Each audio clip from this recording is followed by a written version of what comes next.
Então, voltando ao nosso ponto, vamos trabalhar agora com um ponto de fuga. Temos perspectivas de um ponto de fuga e dois pontos de fuga. Qual a diferença?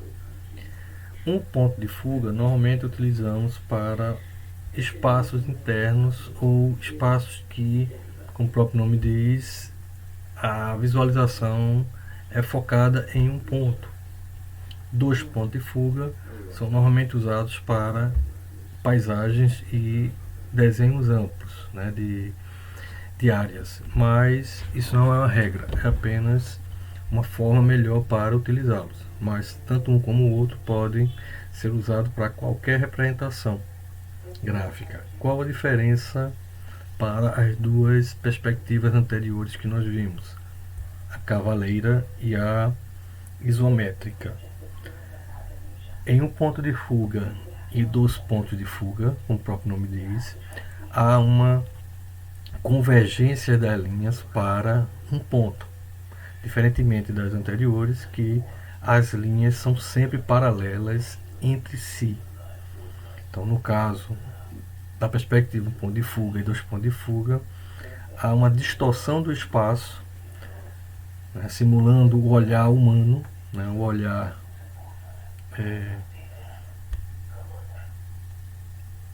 binocular, e, portanto, a proximidade com a representação, né, de espaços no qual o olho humano capta é mais próximo, é mais parecido, certo? Então, no caso de um ponto de fuga, nós temos sempre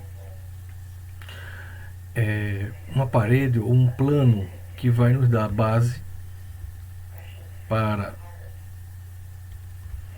ser o nosso fundo, e a partir daí escolhemos neste plano um ponto que vai ser o nosso ponto de fuga.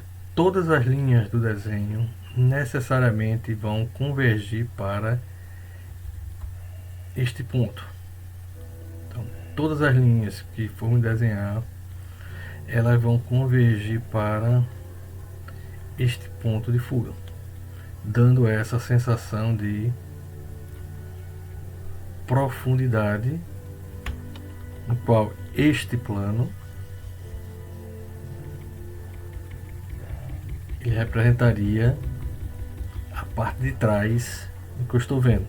É como se eu olhasse para uma parede e esta fuga me dá esta sensação de que a parede ela está convergendo todos os olhares. Então, um ponto de fuga dá esta ideia de que eu estou centrado num ponto e a partir daí a imagem vai se abrindo.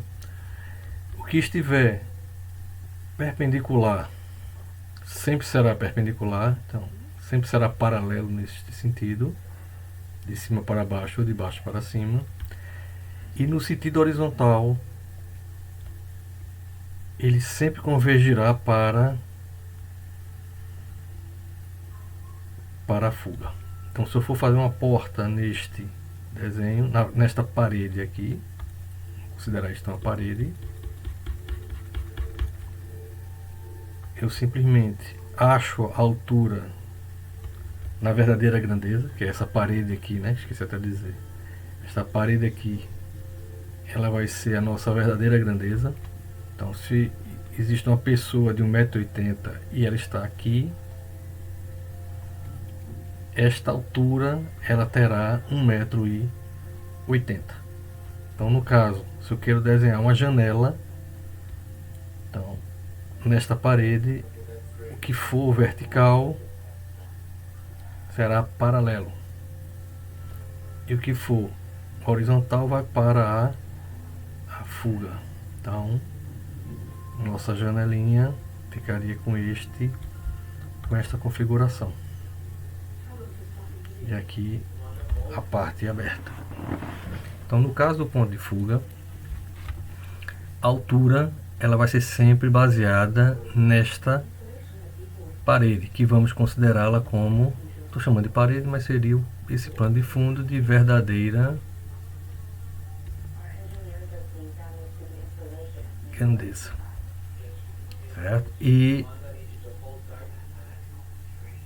todas as alturas, né, partem ou baseiam-se nessa primeira grandeza. Então, se eu quero construir uma pessoa de 1,80 m perto dessa janela, eu passo uma linha para a fuga na cabeça do indivíduo aqui e na base do pé aqui. Então, esse indivíduo que está aqui,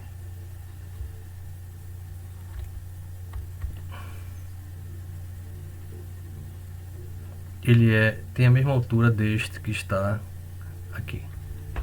Só que esse está à frente e esse está atrás, certo? Então vamos partir para outros exemplos de ponto de fuga na próxima lâmina.